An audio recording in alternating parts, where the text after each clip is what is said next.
now talk about geographical boundaries. Many of your TV debates where you speak about foreign media having agenda when it comes to India, doing agenda journalism in it. And you've often said that Indian journalists or Indian journalism has to rise up to this challenge and we have to have a global voice. Do you still believe that, India hasn't managed to have that, like a CNN or a BBC or internationally or even an Al Jazeera for that matter? We've not managed to have that as yet. Wait, as yet we don't have. As yet we don't have it. We've been insular. We've been insular. And private news organizations have not crossed the Rubicon. There's always that moment of indecision on whether you're going to cross the Rubicon. Historically, when you take this metaphor from Roman times, it's all about that moment of decisiveness, whether you realize that you want to get out of the comfort zone in which you are and then move into an uncertain territory. But you need to cross the Rubicon. And I said it, I had been invited to Moscow 2015, and I was on this sort of what they call a global panel, and I found myself as an odd exception. And there were there were a few sniggers initially when I said that the next global news revolution will come from India. But I supported it statistically by giving examples of the number of newspapers in India and then proving my case that we are the most we are the least insular society and America is the most insular society, and the most insular society has the greatest presence in global media.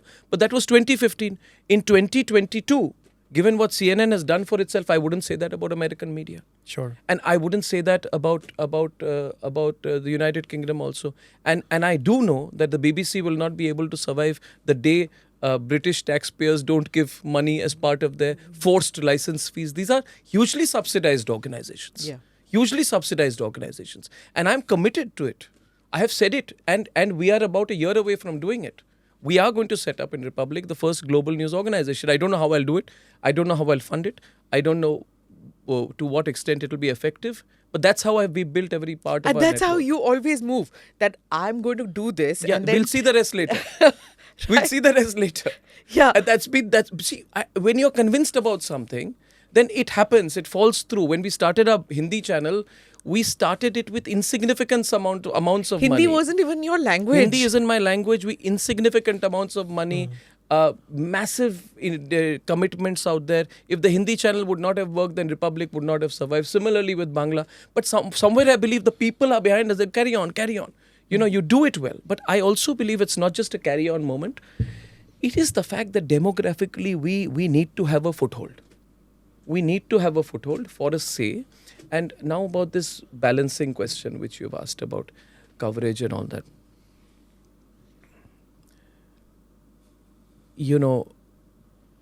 I've spent a lot of time in the United Kingdom as a student.